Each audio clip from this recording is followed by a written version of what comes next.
é um Flamengo que pode entregar ainda mais. É aquilo. Gastar mais não garante que vai ganhar mais. Tive o exemplo do Botafogo. Eu falo muito isso, e até do Palmeiras, gente. Botafogo e Palmeiras gastaram o dobro do Flamengo em reforços nesse ano. O Botafogo eu nem falo, gente. O Botafogo foi um mico. O Botafogo gastou uma fortuna em um bando de jogador que não faz diferença, não ganhou nada, perdeu o Luiz Henrique, perdeu o Almada. Foi um papelão. Ixi, Igor Jesus e Gregory, aquele time não existe mais, acabou. O Arthur Jorge. Goleiro John. Que também foi embora. Agora, o Flamengo diz que vai se preparar ainda melhor, Mauro César Pereira. Você entende essa declaração do BAP de ser o Real Madrid das Américas? Ou não? Você acha desnecessário? E outra, Mauro, você concorda com o que eu disse? Não adianta também gastar e gastar mal. Ué, a gente vê o Botafogo. O Botafogo foi o que mais gastou até mais do que o Palmeiras. E nem chegou perto de ganhar nada. Eu acho que assim, primeiro tem que resolver a questão do contrato do técnico, né? Tem que renovar, não foi renovado ainda.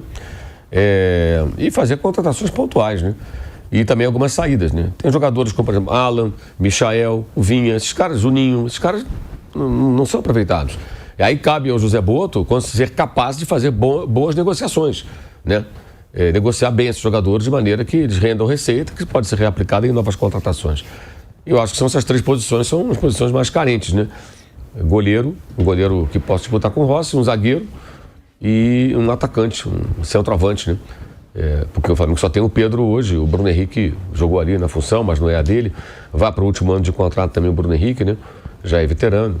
A tendência é que ele perca espaço. E já falou em despedida, né? Ele já falou que o ano que vem deve ser o último ano dele. Eu acho um pouco precoce falar sobre isso, né? Chegar no final do ano, se ele estiver bem, ele vai querer continuar, né? Seja no Flamengo, até alguma proposta que ele receba. Então, eu acho que assim, não tem muita necessidade de fazer tantas contratações, a não ser que ele tenha baixas, né? Que algum jogador tenha uma proposta muito boa e saia. Como foi o caso do Gerson, que foi parar no futebol russo, o Wesley, que foi parar na Itália. Fora isso, acho que são contratações pontuais que são necessárias e o elenco já é bem forte. E é claro, a questão do treinador, né? Acertar um novo contrato com o técnico, um contrato que também deixa o Flamengo... Tem uma questão também do técnico importante. Que muito se fala do Felipe Luiz para a Europa, mas não tem nada, né? Assim, proposta, não tem. Essa ideia de que ele vai para o Atlético de Madrid, isso é uma coisa do imaginário popular. Não existe nenhum sinal de que o Simeone vai sair. E uma mudança de Simeone para o Felipe Luiz é uma mudança de conceito assim, radical, porque são técnicos de proposta de jogo totalmente diferente. Tem nada a ver uma coisa com a outra. Tem nada a ver. Então, se o Atlético amanhã contratar, o Simeone sair do Atlético e for buscar o Felipe Luiz, e tem o Fernando Torres, que está trabalhando lá na base, que seria a bola da vez. Enfim, não sabemos nem se o Atlético vai querer, de fato, contratá-lo. Mas, enfim, eu acho que o Flamengo tem que se proteger disso. Se, por acaso, ele pretende sair no meio do ano, então é melhor sair agora. Entendeu? Você tem alguma possibilidade? Você tem algum... Não. Quero ficar, quero cumprir meu contrato, quero ir até o final da próxima temporada, pelo menos, aí faz um ano de contrato com ele. Agora, se o Felipe Luiz tiver alguma possibilidade, que a gente não sabe, de no meio do ano ir para a Europa, ir para outro lugar, e ele quiser sair no meio da temporada, como fez Jorge Jesus, aí seria melhor não renovar e buscar outro treinador. Sair no meio do ano é um desastre. É um desastre. Aí seria muito ruim. Eu acho que esse papo tem que ser muito sincero. Sabe, eu acho que o clube tem que remunerar ele muito bem e ele tem que se comprometer que vai cumprir a temporada com o Flamengo. Eu acho que isso tem que ser um acerto ali entre as pessoas, sabe? No preto, no branco, mas também na palavra. Contamos com você e tal, e aí dá estabilidade para ele. Segurar a onda se amanhã tiver uma fase ruim, diante dos babacas da rede social que ficam querendo derrubar o rapaz e chamar de estagiário. Aí eles têm que bancar o cara também. Não só de rede social, né, Mauro? De TV. Eu já vi gente em TV chamando ele de estagiário. Algum bobo alegre que deve falar um negócio desse, né? Enfim, eu acho que é isso. Acho que assim, tem que haver um pacto entre as partes dele, né? Para que isso não aconteça, porque o maior risco é esse, é sair no meio do ano. E a temporada europeia, ela termina, ela vira no meio do ano. Então, que a gente saiba, ele teve uma proposta do Fenerbahçe, que era uma roubada, né? Confusão naquele clube turco. Aliás, que tem de confusão agora. Nossa, tem gente presa agora. O negócio lá não era uma boa. Mas se ele tiver alguma sondagem, alguma coisa que a gente não sabe, então o empresário dele, de repente, alguém já está pensando, eu acho que ele tem que se jogar limpo. Vem cá. Você pretende no meio do ano, tem uma possibilidade? Não tenho e tal, quero ficar no clube até o final do meu contrato, até o final do ano que vem, aí segue para mais um ano. Eu acho que isso é muito importante, remunerar bem e bancar o técnico também. Porque instabilidade, em algum momento da temporada, acontece. E aí ele tem que sentir a segurança no cargo. Ao contrário do que fizeram na gestão do Landim, que acho que foi um grande erro, que os técnicos eram limados assim muito facilmente e às vezes até sem serem os maiores responsáveis. Às vezes jogadores não queriam técnico e eles eram demitidos. Não, e isso que o Mauro falou, né? Aí eu dou a minha opinião. Felipe Luiz, é o que eu falo. O Felipe Luiz vai pedir muito alto, tá pedindo muito alto. Ele pode pedir muito alto. Que é o que eu falo. Aí, com o Jorge Jesus, algumas pessoas me falaram que o Flamengo, por não ter botado um pouco a mais, perdeu o Jorge Jesus. O que eu digo é o seguinte, gente. O Felipe Luiz, ele pode construir uma era no Flamengo. Então, se o cara no primeiro ano dele, o cara em 1 ano de carreira, ele ganhou Copa do Brasil, Libertadores e Brasileiro, ele tem que ser valorizado. Pô, o Dorival Júnior ganha 2 milhões de reais no Corinthians, gente. O Dorival Júnior. O Renato Gaúcho ganhava uma fortuna em todo clube que ele ia. O Abel Ferreira eu não digo, porque é aí um cara que já ganhou tudo. Então ele ganha um salário de 3 milhões lá, até mais, e merece. Agora, mas se pedir muito alto tem que pagar. É a minha opinião. É a minha opinião. O cara fez por onde? Ganhando pouco, porque ele ganha um salário hoje muito mais baixo do que quase todos os treinadores de alto padrão do Brasil, ele ganhou tudo. Então agora, que seja valorizado. Até porque o Felipe Luiz, ele tem um perfil que pode sair para a Europa. Ele tem esse perfil. Tem. Ele fala inglês, trabalhou no Chelsea. Ele fala espanhol, é ídolo do Atlético de Madrid. Agora, eu concordo com o Mauro. Tem muito também dessa imprensa que a gente sabe que seca o Flamengo, falando, olha, Felipe Luiz vai para a Europa. Lá na Europa não tem nada sendo falado de Felipe Luiz na Europa ainda. Mas eu acho que ele merece muito a valorização. Eu acho que ele, mais do que qualquer jogador, merece a valorização agora. Por quê? Porque ganhou tudo ganhando mal. Ganhando mal, Thiago. Olha o salário que você está falando. Ganhando mal pro mercado, para quem é burro e não entende.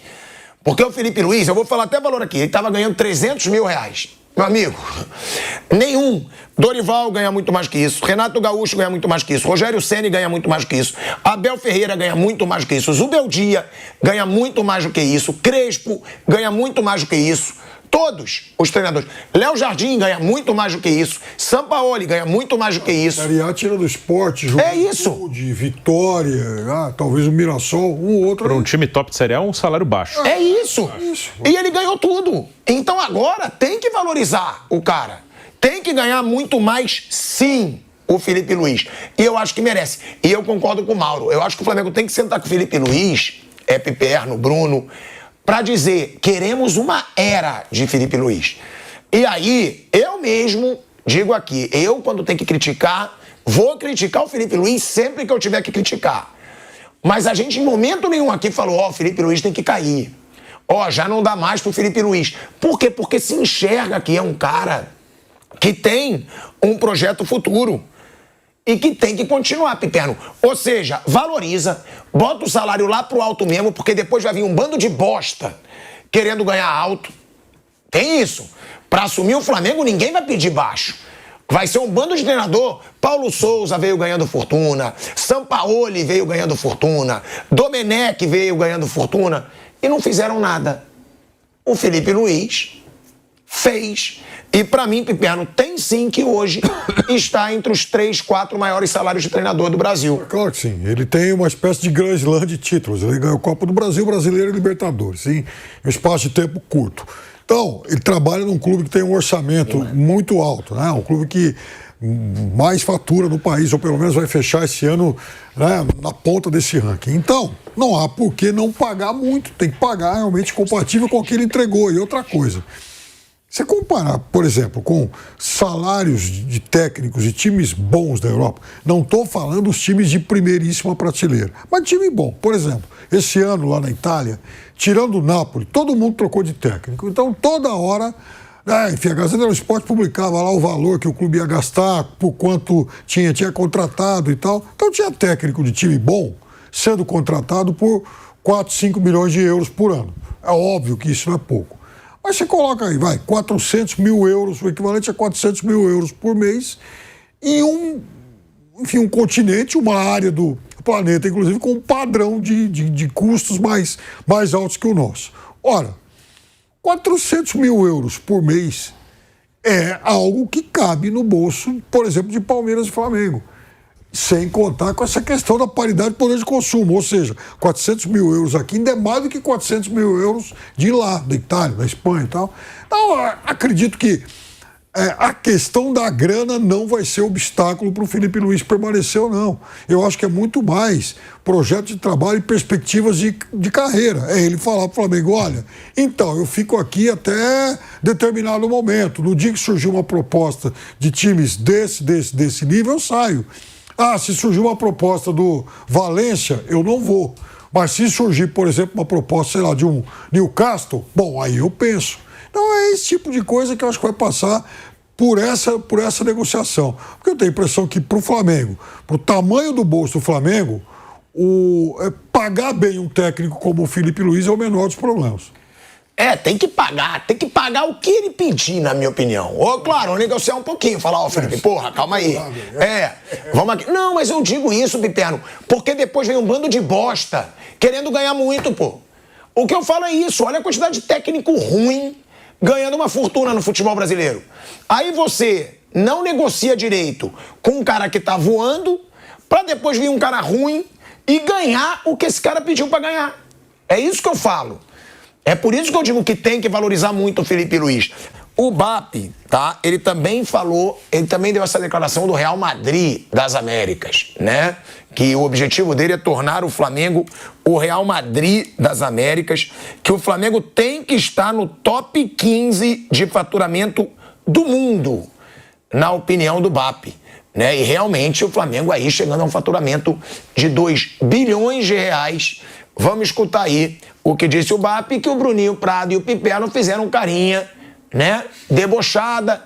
Vamos ver aí o que disse o BAP sobre o Flamengo virar o Real Madrid das Américas. O Flamengo tem que estar no top 15 de clubes do mundo. Eu imagino que a gente tem aí alguns anos para preparação para o Mundial de 29. Já classificado para ele, perfeito? Já. E a gente tem que estar preparado para brigar para ser campeão no Mundial de 29. Perfeito. Então nós vamos trabalhar nessa direção, para ser top 15 de faturamento no mundo, ainda que a gente esteja no Brasil, que a gente fature em reais e que a gente tenha como insumo jogadores que vêm de fora, né? Que você pague em moeda forte. Nós estamos fazendo um investimento muito forte na base do Flamengo, que a gente espera que dê os primeiros frutos aí em 27, 28. Então, eu vejo com muito otimismo o ano de 26, pelo que eu te falei, e sonhando alto aí para 29. Nos aguardem.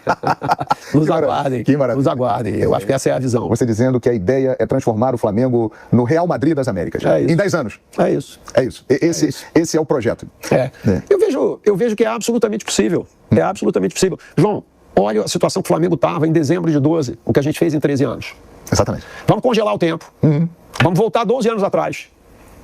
E se dissessem, olha, o Flamengo é tetracampeão da Libertadores, é 9 vezes campeão brasileiro, faturou 2 bilhões, vai dar mais de 300 milhões de reais de lucro no ano. Quanto você aposta nisso? Quanto você ia botar, João? Quanto que o rubro-negro médio colocaria de aposta nisso? Eu acho que muito pouco dinheiro. Então, é o que eu sempre brinco e digo, olha, vamos sonhar grande. Vamos mirar na lua nos sonhos da gente, que se a gente errar, João, a gente acaba no meio das estrelas. Sim. Então nós vamos mirar no Real Madrid, sim. Por quê? Porque nós somos rubro-negros. Sim. Porque nós temos essa bipolaridade maravilhosa. Né? O rubro-negro não tem essa coisa de limite, né? De fronteiras. Né? Então tem um sonho e nós vamos trabalhar duríssimo todos os dias para chegarmos muito próximos desse sonho. Bruno Prado, o rubro-negro não tem essa coisa de limite. Eu já percebi, trabalhando com o senhor, eu já percebi que não tem limite algum. Tudo bem. Assim, tem alguma lógica no que ele fala, e já há um domínio, vocês estavam falando aqui, com o Piperno, você falou, há um domínio de 2 times nesse momento, né, o do Flamengo e do Palmeiras, esse ano foi do Flamengo. Assim, o problema de botar Real Madrid, botar adjetivos, assim, é que você acaba depois sendo cobrado por isso, né? Não precisa meter adjetivo, não precisa meter Real Madrid, Lua, Estrela, não, assim, Flamengo trabalhar e ter um dos 15 maiores orçamentos do mundo não é nada absurdo, não é absurdo isso é possível, não é uma coisa tão simples, mas é possível. Isso dá para acontecer em algum tempo, sim. O Flamengo fatura muito, isso é um fato. Pode chegar a 2 bi de faturamento, pode, sem dúvida. Bom, vamos lá. Vamos aqui botar isso em prática. Flamengo pode faturar mais do que qualquer clube europeu, tirando Real Madrid, Barcelona, Chelsea, Manchester City, Liverpool, Manchester United, Bayern de Munique, Bayern de Munique, Arsenal. É isso, vocês concordam? Eu falei todos? Falei 8.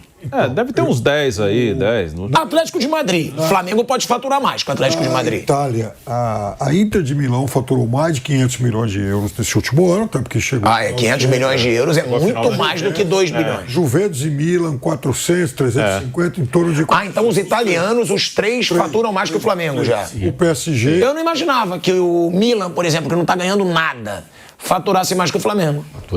É porque é euro, né? Sim. Euro.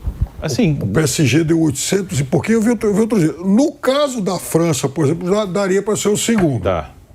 Porque a diferença do PSG pro segundo, Portugal, à frente dá para faturar mais que todo mundo. Assim, Então o Flamengo ainda não tá entre os top 15, né? Porque eu falei 8, o Piperno ainda somou aí mais uns. Não sei. Mas não é uma coisa impossível. Ele tá falando em 10 anos também. Não é uma coisa impossível que ele falou. Tem uma questão aí que envolve o país que ele está. Ele falou mais ou menos isso, né? Que ele falou da moeda, no caso, né? Do real, que vale menos que o euro, que o dólar. Mas tem uma coisa também da nossa liga. Aí que está a diferença. O Flamengo, ele é um time hoje muito forte aqui, como hoje tem o Palmeiras como concorrente, e aí aparecem outros eventuais. Fazem muito essa comparação com a Espanha, que tem o Real Madrid e o Barcelona, e a gente falou isso aqui hoje mesmo, né? Na Espanha tem um terceiro bem fixo ali, que é o Atlético de Madrid. Assim, em relação aos outros, eu entendo a comparação com o Barcelona e Real Madrid em relação ao domínio dos dois. Mas a distância deles para os outros lá é maior do que aqui. Até fui pegar o último campeonato espanhol, a diferença do campeão, Barcelona, ele fez 88 pontos. O Flamengo terminou com 79. O Flamengo do Jorge Jesus fez 90, aquilo lá foi muito fora da curva aqui no futebol brasileiro. Acho que o segundo maior campeão tem 84, 83, por aí. Aí a diferença do Barcelona para o quarto colocado, que foi o Atlético e Bilbao, o Bilbao fez 70 pontos. Foi de 18 pontos, quase 20 pontos. Aqui, o quarto colocado já é o Mirassol, que é um time pequeno que acabou de subir. A diferença do Flamengo para o Mirassol foi de 12. Então, assim, tem uns 10 pontos, assim, entre setores. O Flamengo tem 79, o 10º, Corinthians, tem 46, pode chegar a 49. Então, ficaria uma diferença de 30 pontos. Na Espanha, a diferença do campeão para o 10º ano passado foi de exatamente 40 pontos. Então, assim, há uma distância maior que é em torno de 10 pontos, assim, em relação ao campeão para o quarto, campeão para o 10º, campeão para a zona de rebaixamento. Eles lá, normalmente, têm 10 pontos a mais do que tem aqui. Então, aqui a distância é menor muito pelo país, porque aqui é um país comprador na América do Sul e vendedor para fora. Então, aqui é muito difícil você ter um time tão melhor que os outros, como o Real Madrid tem. Aqui o Botafogo pode acertar um time um ano e ser campeão das 2 principais competições. O Atlético pode acertar e ser campeão. O Cruzeiro pode acertar e ser campeão. Vai variar. Lá não tem a menor chance do Villarreal ser campeão espanhol, do Atlético Bilbao. São os dois. E de vez em quando o Atlético de Madrid, assim, sei lá, nos últimos 25 anos, o Atlético ganhou 2. Mas então, aqui tá parecido. Nos últimos 10 foram 7 do Flamengo e do Palmeiras. Só tiro do Botafogo. Do Atlético Mineiro, e qual foi o outro? Corinthians em 17. Mas então foi no primeiro ano que a gente está contando, então. No segundo ano, mas isso aí. Assim, há um domínio. É que aqui não é impossível, por exemplo, o Cruzeiro ser campeão ano que vem. Mas dá para dizer que é impossível, sei lá, o Bilbao ser campeão ano que vem. Assim, o Cruzeiro pode acertar um time e ganhar. Como o Botafogo Mas o Cruzeiro seria o Atlético de Madrid. Só que aqui não tem um Atlético, assim, varia. Aqui é capaz de um time que ficou em 10º esse ano, o terceiro ano que vem acertar um time e ganhar dos dois, inclusive. Teve um ano passado, o Girona fez uma campanha muito boa. Ficou em 4º, assim, é o limite. O Girona não ia ser campeão. Assim, eu digo que a diferença é menor. Assim, o Villarreal para ser campeão, que ficou em 5º ano passado, assim, tem que acontecer algo interplanetário. Assim. Aqui dá para o 5º desse ano, eu não estou nem dizendo o 5º atual, que é o Fluminense, o Botafogo. Dá por ano que vem acertar 3, 4 contratações, acertar um time, contar com um certo tumulto nos outros e ganhar. É possível. É um ano que o Flamengo perde um campeonato e vira aquela loucura, resolve mandar o técnico embora. Ou o Palmeiras também tem confusão. Aqui tem mais confusão.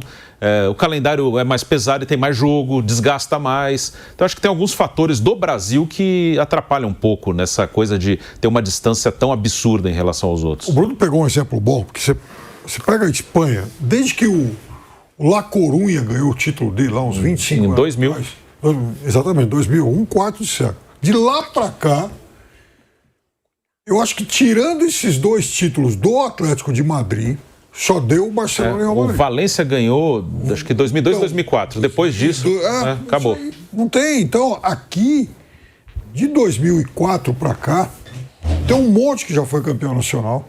Sim. Palmeiras, Corinthians, São Paulo, Santos, Flamengo, Fluminense, Botafogo, os 2 de Minas. Então, aqui, realmente, historicamente, se dividiu mais. Só que agora a gente passa também por um período de mais concentração de títulos. O que está acontecendo com o Palmeiras e o Flamengo, eu não me lembro, e até estudando, até antes de eu nascer, não teve nunca assim, um domínio de tanto tempo. Assim, concentrado em 2, com exceções, que isso nunca aconteceu. Eu também estava estudando muito. Sim, isso. Me surpreendeu. Estava lendo muito, li todos os livros aí, recentes sobre futebol brasileiro. Mas não teve. Né, Bruninho Prado? A gente se ligava, inclusive, nesse livro eu achei isso. Aí, tá aqui. Você passou novidades para ele? Claro. Aí falou, sei lá, o São Paulo tricampeão brasileiro, que onde também chega a falar, o São Paulo vai dominar tudo. Aquilo durou 4 anos, na verdade, assim. Foi 2005, Mundial Libertadores, 6, 7, 8 tri brasileiro, depois não ganhou o Corinthians, até teve um período um pouquinho mais longo agora, lá de... Flamengo e Palmeiras no ano que vem, eles já vão para 8 anos de hegemonia. Sim. Que é desde 2018, né? Desde 2018. O Palmeiras ganhou em 2018, não foi? 16. O Palmeiras ganhou em 16, só que o Flamengo começa a brigar... Então já vai para 10. O Flamengo começa a brigar em 2018, 19. O Flamengo ganha os seus primeiros títulos grandes nesse período em 19. Em 18 foi vice-brasileiro.